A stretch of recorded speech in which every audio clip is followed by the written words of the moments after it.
teach you how tithing is the first step to enter into godly prosperity. और मैं आपको ये सिखाना चाहता हूँ कैसे दशमांश पहला कदम है परमेश्वर की ओर से जो समृद्धि आती है उसमें कदम रखने के लिए. This is not a nice message that I've heard a YouTube teaching. This is my life. I'm teaching you what I'm living. ये एक अच्छा संदेश नहीं जो मैंने YouTube पे सुना है, ये मेरा जीवन है जो मैं जी रहा हूँ. I'm about to teach you something which will stop. You will never be confused about tithing anymore in your life. मैं चाहूँगा वचन में आप भाग लें, क्योंकि जो आज मैं सिखाऊंगा उसके बाद आप कभी भी दशमांश को लेकर के असमंजस में ना होंगे. I mean, there are many believers, you know, they have known the Lord for years, but this area has not been settled. So they're like old covenant, new covenant, law, grace. We will see it from the word if it's for us or not.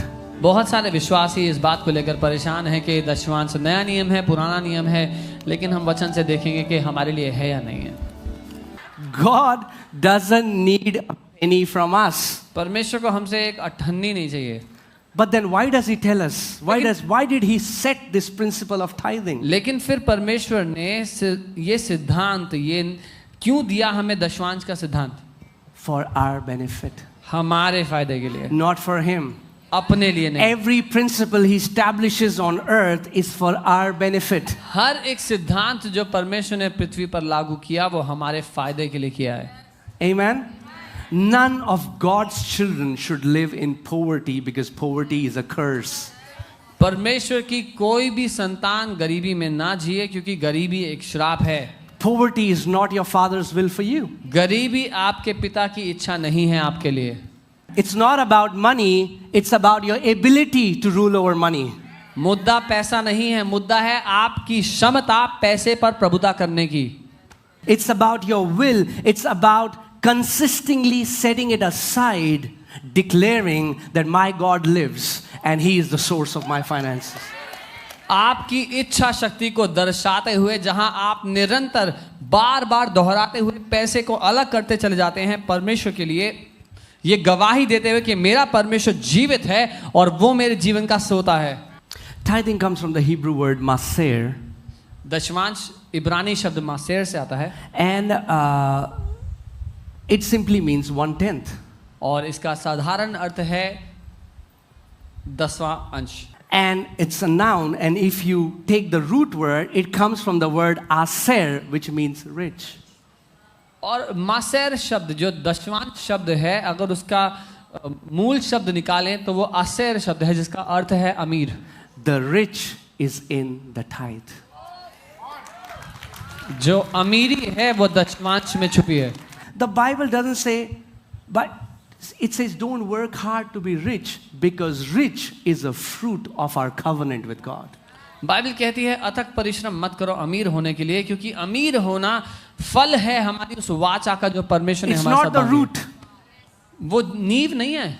When you're hustling to be rich, you are making money as number one thing in your life. जब आप बहुत परिश्रम कर रहे हो अमीर होने के लिए तो आपके जीवन का प्रथम मुख्य कारण है पैसा. But when you're doing it godly way, जब आप ईश्वरीय रीति से वो करेंगे your prosperity will be effortless. तो आपकी समृद्धि बिना किसी मेहनत के होगी. Effortless. बिना मेहनत के. Amen. That's what your father wants. ये है जो आपका पिता चाहता है. So tithing is mentioned in the first book of Bible. So दशमांश का परिचय बाइबल की पहली किताब में किया गया. Right? In the very first book of Old Testament. पुराने नियम की पहली किताब में. Right? So that's Genesis 14:18. उत्पत्ति 14 उसका 18. Then Melchizedek, king of Salem, brought out bread and wine. He was the priest of Most High God. तब शालेम का राजा मल्कीसिदक जो परम प्रधान ईश्वर का याजक था रोटी और दाख मधु ले आया. So the context is that Abraham is coming back from a war with spoils. Abraham has seen victory. Now he's coming back with spoils. और मुद्दा यह है कि अब्राहम एक युद्ध लड़कर जीतकर और बहुत सारी संपत्ति लेकर उस युद्ध में से वापस आया है. And he meets this mysterious mysterious character called Melchizedek. और उसको बहुत ही रहस्यमयी एक व्यक्ति मिलता है जिसका नाम मलकीसेदेक है. The Bible doesn't talk much about him, Bible इस व्यक्ति के बारे में ज्यादा नहीं बोलती, but the Bible clearly says that he had no mother, no father.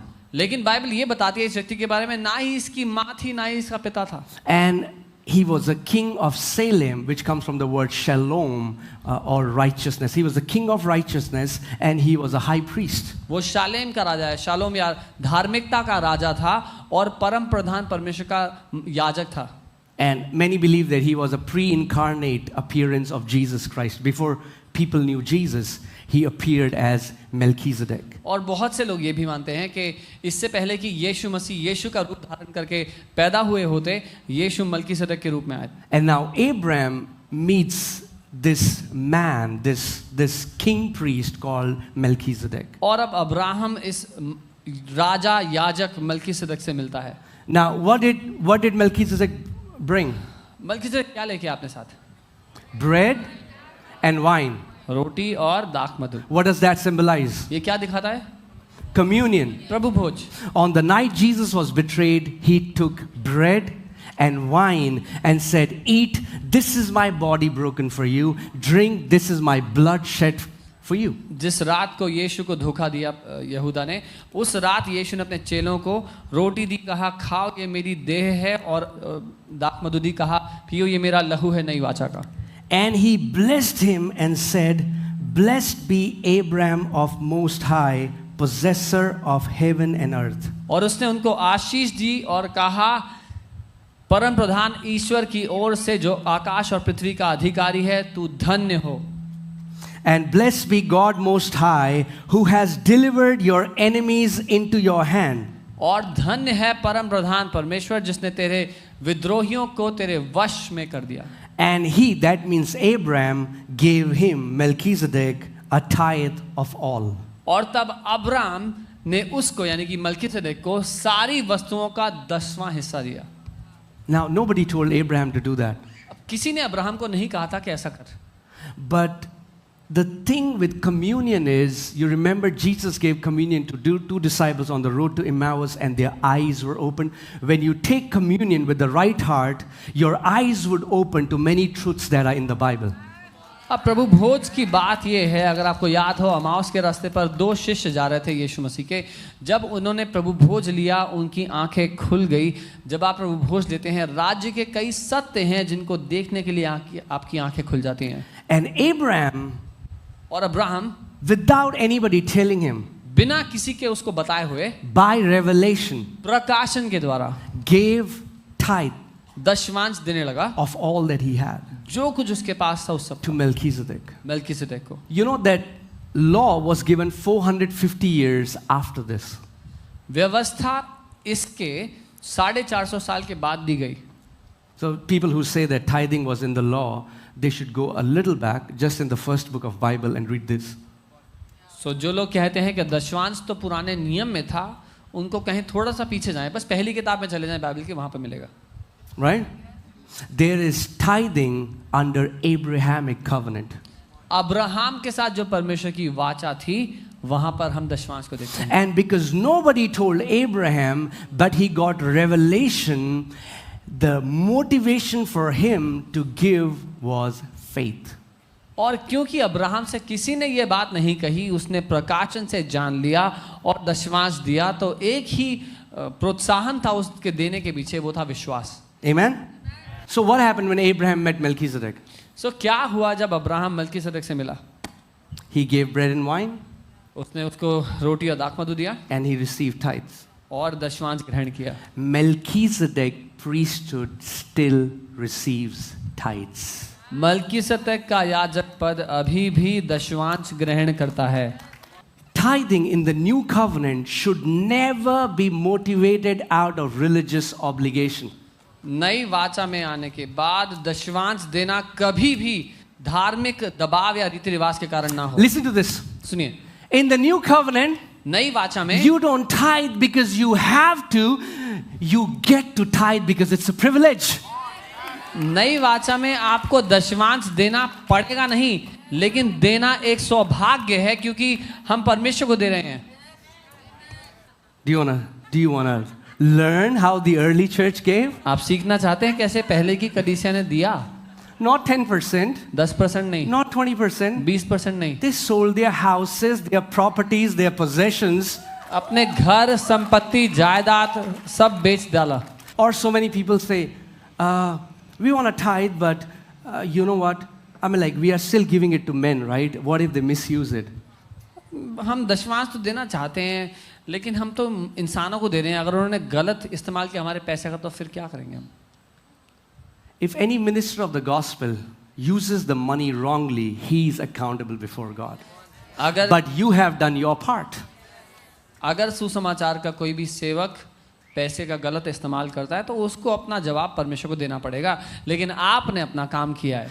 Whenever you are giving tithing as a prophetic act, you are declaring that He lives and He is my source. Not the money in my account, but He is my source. जब कभी आप दशमांश देते हैं प्रकाशन के द्वारा, तो आप ये घोषणा करते हैं कि जो पैसा मेरे हाथ में है, ये मेरा सोता नहीं, मेरा जीवन का देने वाला नहीं, लेकिन वो जो जीवित है वो मेरे जीवन का सोता है. Amen. Tithing is the entry level training for you to learn to have rulership over money. क्योंकि जान लीजिए, दशमांश वो प्राथमिक प्रशिक्षण है, प्राथमिक प्रशिक्षण जिसके द्वारा आप पैसे पर प्रभुता करना सीखते हो. Tithing is a two-way test. दो तरफा परीक्षा है दशमांश देना.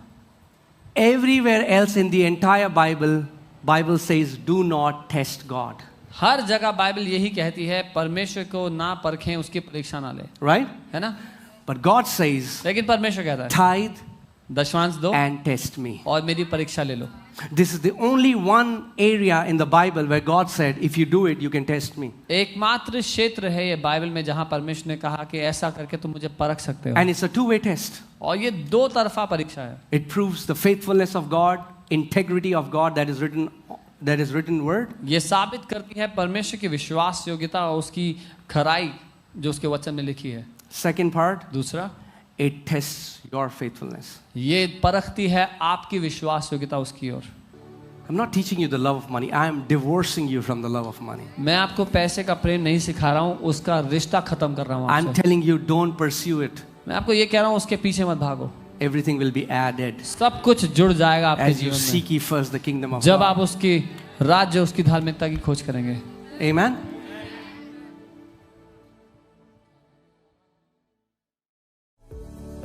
Thank you for tuning into today's video. We hope this video has blessed you.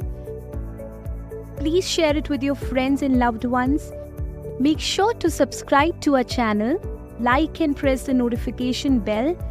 This will keep you updated with our latest sermons and teachings. Thank you. आज की video को देखने के लिए धन्यवाद. हमें विश्वास है कि इस वीडियो ने आपको आशीषित किया है.